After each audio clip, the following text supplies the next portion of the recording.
Tapi saya minta maaf itu buat Pak Sutioso. Saya minta maaf kepada Pak Sutioso, Gatot, Saudara Gatot, Nurmantio, Anda, saya tidak minta. Takut sama Anda.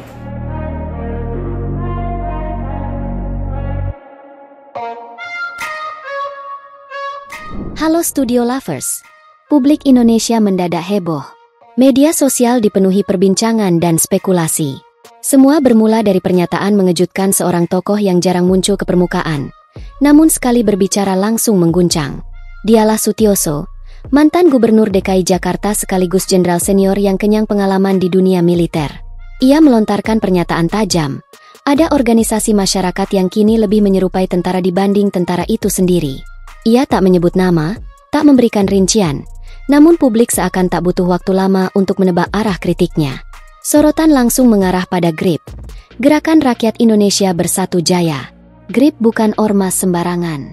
Di balik namanya, berdiri sosok kontroversial, Hercules Rosario Marshall, mantan preman Tanah Abang yang kini menjelma menjadi tokoh penting dan pendukung setia Presiden Prabowo. Namun yang membuat publik makin bertanya-tanya adalah simbol yang digunakan oleh GRIP, baret merah. Ya, baret yang selama ini menjadi ciri khas pasukan elit Kopassus. Sebuah simbol yang bukan hanya soal warna, tetapi menyiratkan kehormatan, disiplin, serta sejarah panjang militer Indonesia. Simbol yang dulu pernah dikenakan Prabowo Subianto saat masih menjabat sebagai Danjen Kopassus. Maka, ketika simbol itu dikenakan oleh kelompok sipil, pertanyaan besar pun mengemuka. Apakah ini sekadar kemiripan visual, atau ada pesan identitas yang ingin disampaikan?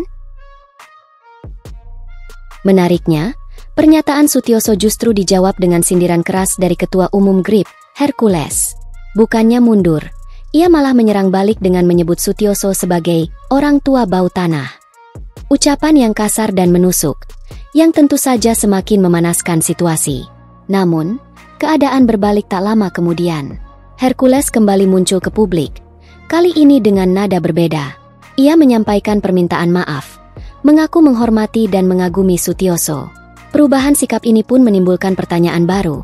Apakah ada tekanan tertentu di baliknya, kesadaran pribadi, atau bagian dari strategi ormas? Yang jelas, ini bukan sekadar konflik personal. Ini adalah bagian dari dinamika kekuasaan, tarik-menarik antara militerisme sipil dan perebutan simbol-simbol kehormatan di ruang publik.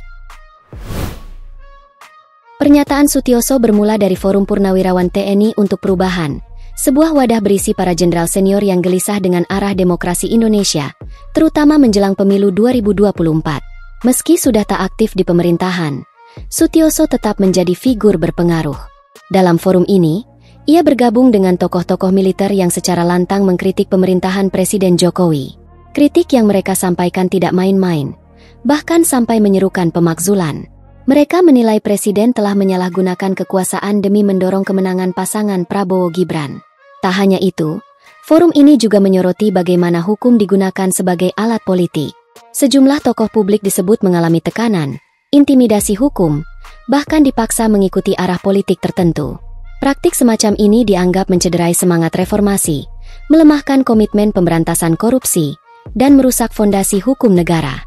Dalam situasi ini, Sutioso mengambil sikap tegas. Ia mendeklarasikan dukungannya kepada Anies Baswedan.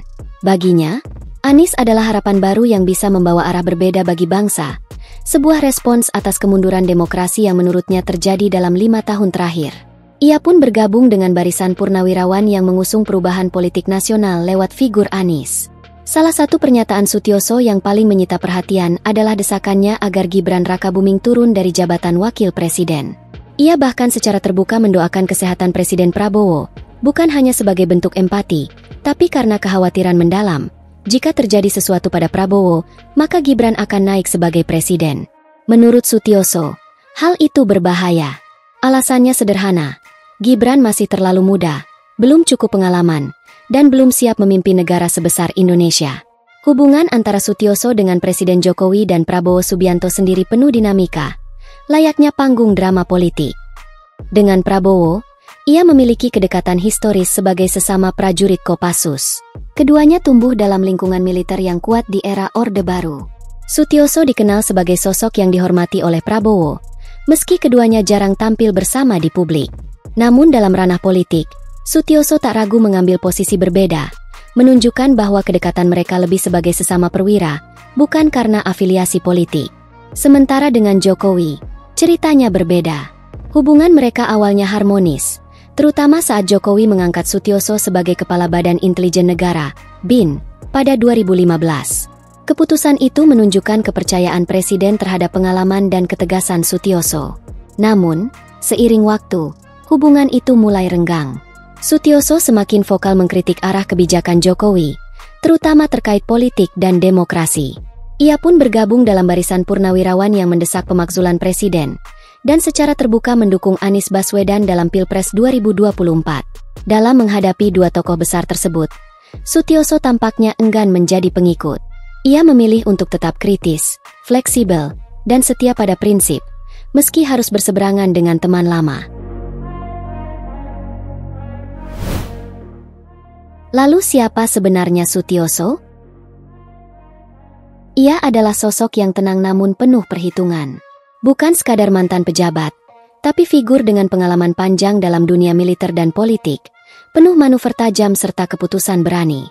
Di usia belum genap 25 tahun, ia sudah memimpin pasukan di belantara Kalimantan, memburu gerilyawan PGRS Paraku.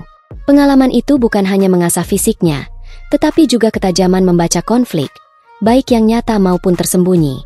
Karirnya terus menanjak, dari Komandan Kopassus, ke Korem, hingga Kodam Jaya, jantung kekuatan militer di ibu kota. Di sana ia belajar bahwa kekuasaan tak hanya soal senjata, tapi juga soal membaca arah dan tahu kapan harus bertindak. Tahun 1997, saat Orde Baru mulai goyah dan banyak tokoh memilih diam, Sutioso justru maju sebagai Gubernur DKI Jakarta. Di tengah transisi yang penuh ketidakpastian, ia tampil dengan gaya kepemimpinan tegas, bahkan terkesan keras. Ia membuat banyak keputusan tak populer namun berdampak besar, dari penggusuran di Tanah Abang hingga menerapkan sistem 3-in-1 demi mengatasi kemacetan sebelum era transportasi publik modern. Ketika banyak mengira kiprahnya usai, Presiden Jokowi kembali memanggilnya di tahun 2015 untuk memimpin BIN, salah satu lembaga paling strategis dan tertutup di negeri ini. Penunjukan itu mengejutkan, tapi politik memang penuh kejutan. Sebagai Kepala BIN, medan tempur Sutioso berubah. Kini ia berhadapan dengan ancaman ideologi, radikalisme, hingga serangan propaganda digital.